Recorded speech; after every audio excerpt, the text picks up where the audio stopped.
Menjadi pembina pramuka harus dapat diidolakan peserta didik. Menjadi pembina pramuka harus dapat menyesuaikan diri.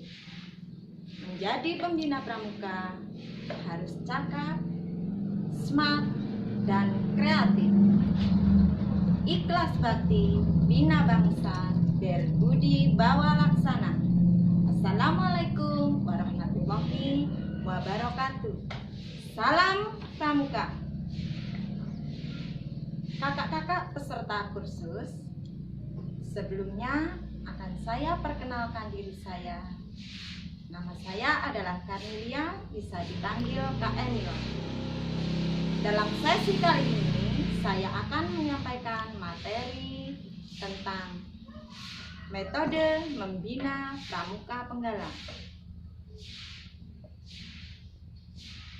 Perlu diketahui, membina pramuka itu merupakan kegiatan memperkenalkan, menumbuhkan, membimbing, mengembangkan kepribadian, pengetahuan, keterampilan, keinginan, serta kemampuan peserta didik sehingga menjadi manusia yang kreatif, inovatif, populer, dan mandiri. Oleh sebab itu, sebelum kakak-kakak berhadapan langsung dengan peserta didik, kakak-kakak harus mempersiapkan dan memahami metode membina penggalang. Di antaranya, kakak-kakak harus mengadakan kegiatan yang menantang, yang tujuannya untuk menumbuhkan percaya diri dan keberanian. Kegiatan yang kedua, mengadakan kegiatan yang mengacu pada kedisiplinan. Contohnya PBB, upacara, dan lain sebagainya.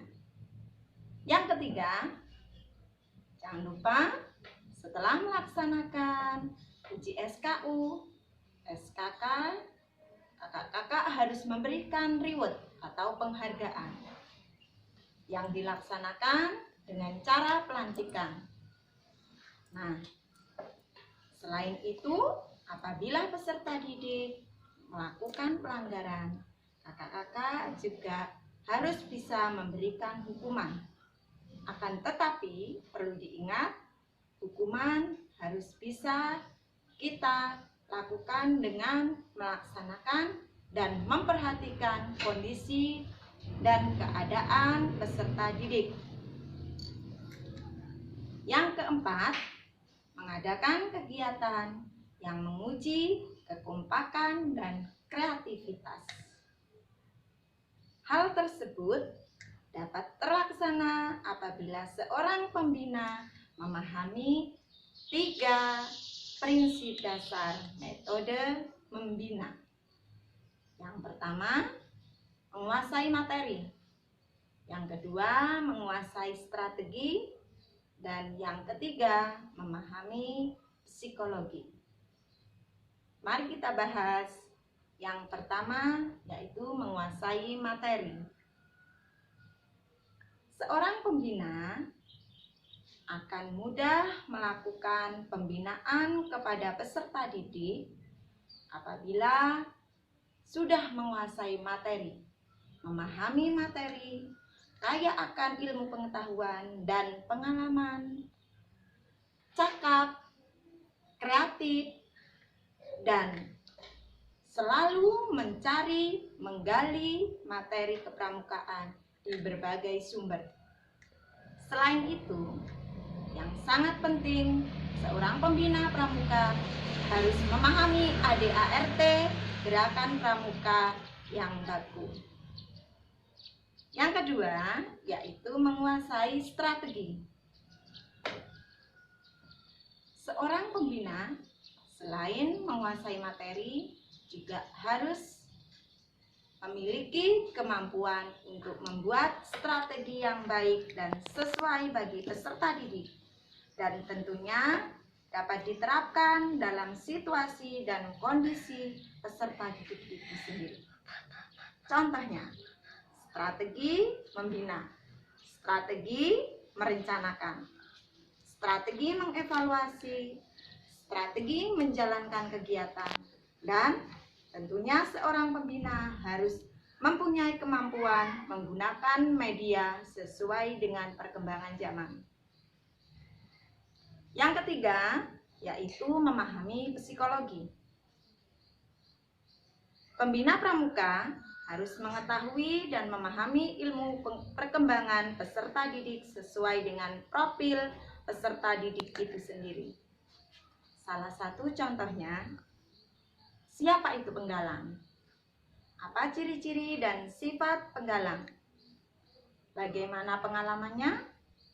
Kemampuan fisik apa yang berpotensi untuk bisa dikembangkan?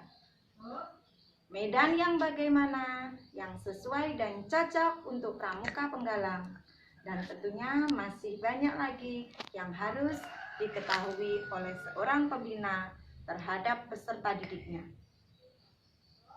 Hal tersebut akan menjadi acuan dan landasan untuk melaksanaan pembinaan di gugus depan masing-masing dengan baik.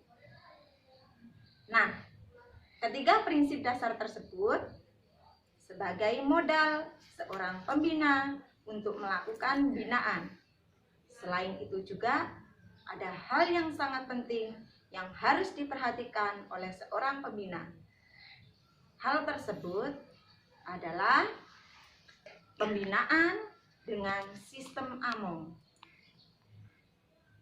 Sistem AMONG berarti mendidik anggota pramuka menjadi insan yang merdeka jasmani, rohani, dan pikirannya, disertai dengan rasa tanggung jawab yang tinggi dan kesadaran akan pentingnya bermitra dengan orang lain atau bersosialisasi.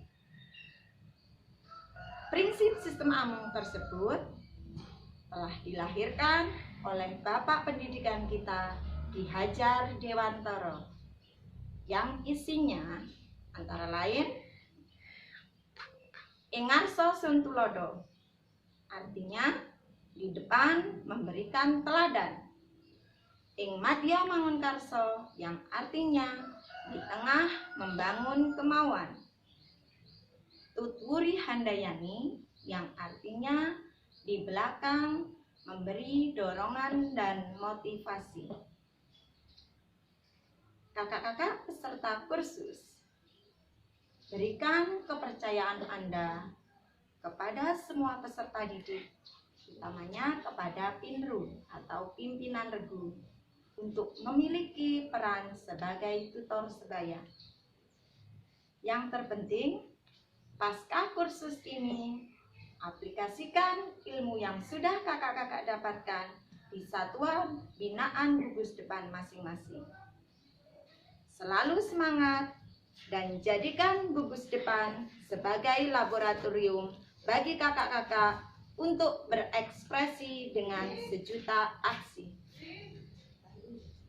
Apabila seorang pembina kaya akan metode, ilmu, dan kreativitas, dan mampu menguasai peserta didik, serta mampu membina dengan baik sesuai, dan akan menumbuhkan generasi yang berkarakter, berwawasan kebangsaan, dan cakap di segala bidang sesuai keahliannya. Sekian materi dari saya, semoga bermanfaat. Mohon maaf dan terima kasih. Sampai jumpa di lain kesempatan. Saya akhiri. Wassalamualaikum warahmatullahi wabarakatuh. Salam Pramuka.